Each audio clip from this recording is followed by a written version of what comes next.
Hello everyone, welcome back to my YouTube channel. मेरा नाम है संजय माली। एंड दोस्तों, आज की ये जो वीडियो है नई पीएनएल से रिलेटेड होने वाली है। नहीं, मैं आप लोगों के साथ कुछ शेयर करने वाला हूँ। बट आज की ये जो वीडियो है ना, वो एक लर्निंग टाइप की वीडियोज़ होने वाली है जो मैं पहली बार बना रहा हूँ। अदरवाइज़ तो जनरली मैं क्या बनाता हूँ कि आज मैंने क्या ट्रेड किया, इस हफ्ते का मेरा पीएनएल क्या था, या फिर इस महीने का मेरा पीएनएल क्या था। लेकिन आज की इस वीडियो के अंदर दोस्तों मैं अपने थॉट्स बताऊँगा।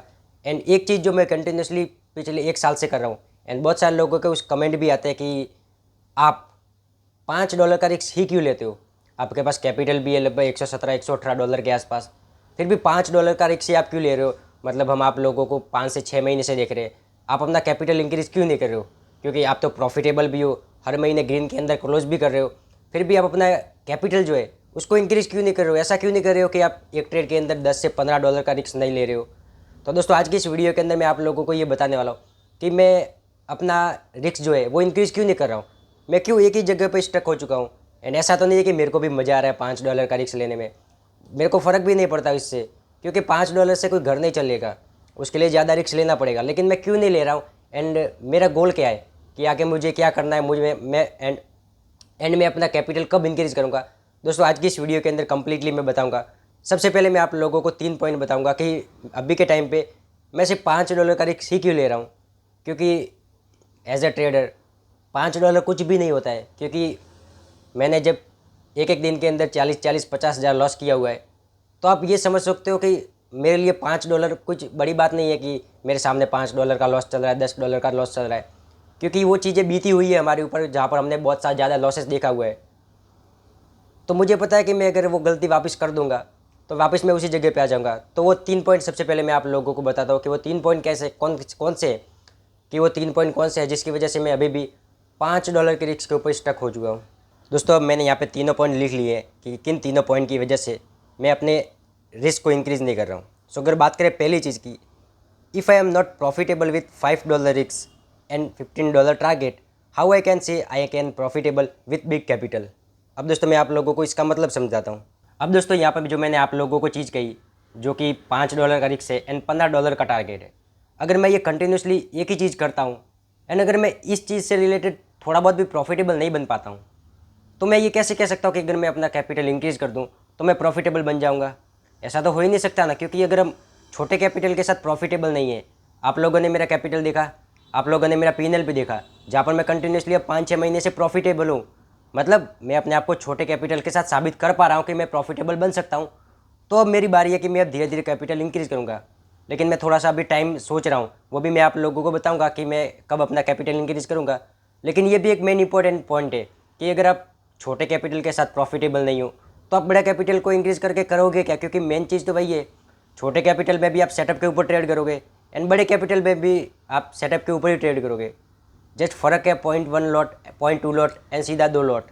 बस जस्ट हमें क्वांटिटी को इंक्रीज़ करना है, बाकी सेटअप वही रहेगा, सारी चीज़ें वही रहेगी। अब दोस्तों, अगर मैं सेकंड पॉइंट की बात करूँ कि दूसरी सबसे बड़ी क्या प्रॉब्लम है जिसकी वजह से मैं यही रिस्क ले रहा हूँ, तो वो है control, anger and recovery mindset.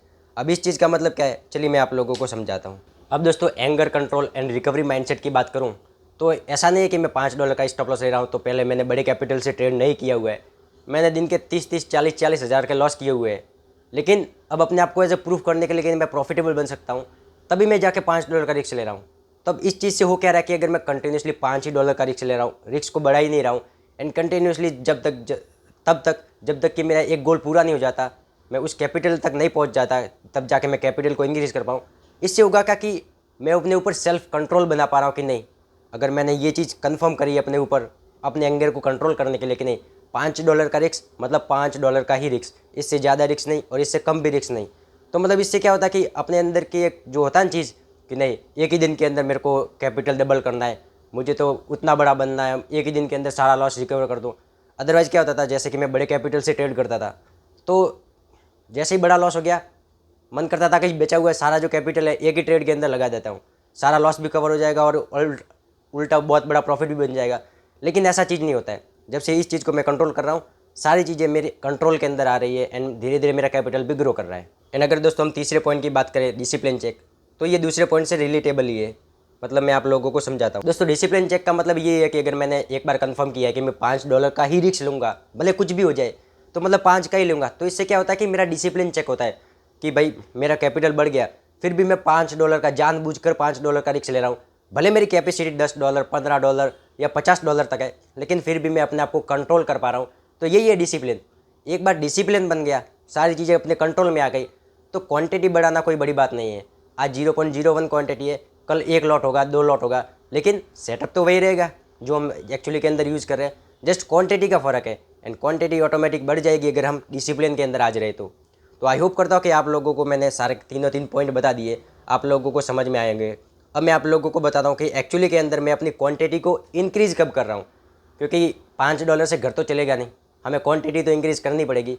तो उस पॉइंट की बात करते हैं कि मैं अपना कैपिटल को कब इंक्रीज़ करने वाला हूँ। अब दोस्तों अगर फाइनल कंक्लूजन की बात करें कि मैं अपना कैपिटल को कब बढ़ाऊँगा, तो मैंने यहाँ पे 2 पॉइंट अपने ऊपर खुद को रखे, क्योंकि एक ही चीज़ को करते करते मुझे भी बहुत ज़्यादा टाइम हो चुका है, लगभग 1 साल से ज़्यादा हो चुका है। मैं $5 का ही रिस्क ले रहा हूँ, कभी भी मैंने इंक्रीज़ नहीं किया है। तो मतलब मेरे अंदर डिसिप्लिन तो आ चुका है, धीरे धीरे कैपिटल भी इंक्रीज़ हो रहा है, भले स्लोली हो रहा है, लेकिन मैं लॉस नहीं कर रहा हूँ। एंड ऑफ द मंथ मैं हर महीने ग्रीन के अंदर ही क्लोज कर रहा हूँ। तो अब मेन चीज़ आती है कि मैं अपना कैपिटल इंक्रीज़ कब करूँगा। तो दोस्तों मैंने डिसाइड कर लिया कि ये जो महीना ख़त्म होता ही मैं अपने कैपिटल को इंक्रीज़ कर दूँगा। मतलब कैपिटल तो इतना ही रहेगा, लेकिन थोड़ा सा रिस्क इंक्रीज़ कर दूँगा। मैं $5 की जगह $10 के रिस्क के ऊपर जाऊँगा, एंड उसके हिसाब से $30 का टारगेट रखूँगा। मुझे पता है कि मैं ये चीज़ें हैंडल कर लूँगा ईजिली, क्योंकि ये मेरे लिए बड़ी बात नहीं है। एंड अब आप लोग भी सोच रहे हो कि यार $5 $10 की ये बात कर रहा है, लोग तो करोड़ों की बात करते हैं, लेकिन ऐसा नहीं है दोस्तों। आप उनके P&L देख लेना, आप लोगों को पता चल जाएगा एक्चुअली के अंदर कि कौन प्रॉफिटेबल है एंड कौन प्रॉफिटेबल नहीं है।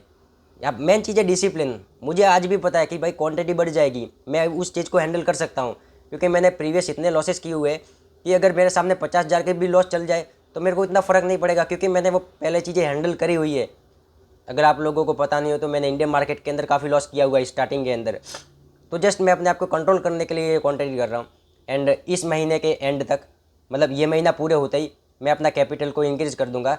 मतलब कैपिटल इंक्रीज़ नहीं करूँगा, लेकिन अपना जो रिस्क है वो $5 से लेकर $10 तक बढ़ा दूंगा। एंड दूसरी चीज़ की बात करें कि अगर मतलब ये तो इस महीने का हो गया, यानी दूसरा जो मैंने पॉइंट रखा था कि मेरा कैपिटल अगर $200 हो जाता है अगर इस महीने के पहले, जो कि अभी $130 है, जो कि मुश्किल है मेरे हिसाब से, लेकिन अगर हो जाता है तो मैं उसी समय ये अपनी जो क्वांटिटी है वो इंक्रीज़ कर दूंगा, क्योंकि $200 के हिसाब से $10 का रिस्क एकदम इनफ है।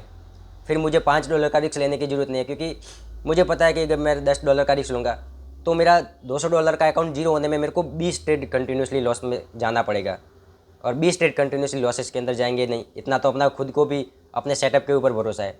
तो ये सारी चीज़ें मैंने प्लान करी हुई है इस महीने के अंदर। एंड बाकी आप लोगों को भी कुछ ना कुछ इस वीडियो से जरूर सीखने को मिला होगा। एंड साथ में मैं अपना P&L भी लगा दूंगा कि मैं $5 का जब भी स्टॉप लॉस जा रहा है उससे मैं नीचे नहीं जा रहा हूँ। एंड आई होप करता आप लोगों को ये वीडियो पसंद आई होगी। वैसे जनरली वीडियोज़ मैं डेली वीडियो बनाना चाहता हूँ, लेकिन टाइम ही नहीं मिल रहा है। आज मैं दुकान जल्दी आया, दुकान खोली, उसके बाद वीडियो बना रहा हूँ। अब वीडियो कंप्लीट हो चुकी है लगभग। उसके बाद झाड़ू पोछा करूँगा, उसके बाद सेठ आएंगे, तो वो चीज़ें इसलिए मैं जल्दी जल्दी दुकान पे आ गया कि कम से कम वीडियो तो मैं बना पाऊँ, क्योंकि ऐसे तो कमबैक होगा नहीं लाइफ के अंदर। सारी चीज़ें करनी पड़ेगी, ट्रेडिंग भी करेंगे, डिसिप्लिन के साथ काम भी करेंगे, और भी अलग बिजनेसेस वगैरह सारी चीज़ें करेंगे। एंड सारी चीज़ें मैं आप लोगों के साथ शेयर करता रहता हूँ, ताकि अपनी जर्नी को भी रिकॉर्ड में कर पाऊँ एंड अपना जो सेल्फ कॉन्फिडेंस है उसको भी इंक्रीज़ कर पाऊँ। आई होप आपको ये वीडियो पसंद आई होगी। वीडियो पसंद आए तो लाइक कर देना, चैनल को सब्सक्राइब कर लेना। मिलते हैं अगली वीडियो में, तब तक के लिए बाय।